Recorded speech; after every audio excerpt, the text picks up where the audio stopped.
spread of AR-15s, and we're going to talk about forge marks. And there's this big misconception I've seen floating around on Facebook and a lot of the forums that you need to spend big dollar amounts on your upper and your lower receivers. And I'm just talking about these aluminum components right here. Over time, as you begin to research AR-15s and the components that go in them, the bolt carrier groups, and what makes a quality piece or a junk piece,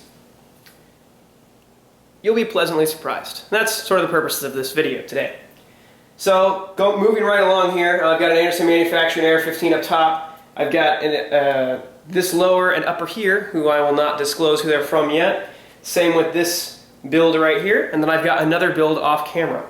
So, starting with this one here, we have this upper receiver. You can see this nice little square forge mark right here. You can see this is a very standard mil-spec style lower.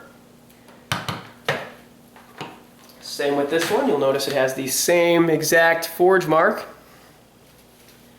And moving this one from off camera, you'll see same thing. This has this square forge mark right here. Now, why is this important? Well, if you're spending your hard-earned money on an AR-15 build and your buddy tells you you need to spend $300 or $400 on just the aluminum components, think again. Here we have no markings on this side of the upper receiver. So just get that into frame. This is a Palmetto lower, standard mil-spec Palmetto lower.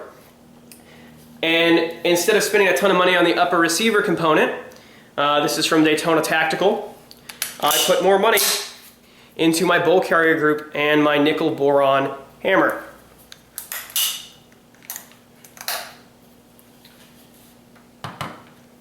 On this one,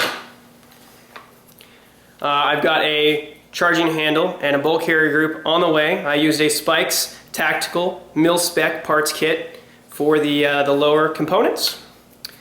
And again, I've got a standard Palmetto lower. Now, the upper receiver also came from Palmetto. Again, remember this square forge mark.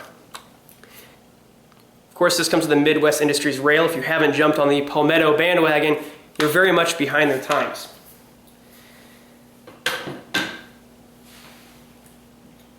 Now, here I have a very standard looking AR pistol, right? I saved the money I spent on the upper and the lower and bought a Spikes bolt carrier group, nickel boron. Very nice fit and finish. Is it worth $100 more than the Fail Zero? I would say no. It's smoother. The staking job is definitely a little nicer, but not $100 nicer. Happy with it. But would I spend the $200 and buy another one? Probably not. Moving right along, we've got the other side of this upper, which is from Daytona Tactical. And you'll notice that it is from a Sig Sauer contract. The lower is a standard Anderson lower. Again, many of these are made by the same companies. So, what Sig Sauer is using in their rifles, Palmetto State Armory is currently using in their rifles. So, it begs the question, is it worth spending the extra money to have the name brand on the side of your lower or the side of your upper?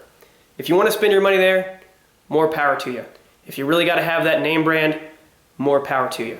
But once you realize that most of the bolt carrier groups on this table, most of the uppers on this table, many of the barrels on this table were all made at the same factories, you'll think twice before spending that kind of money again.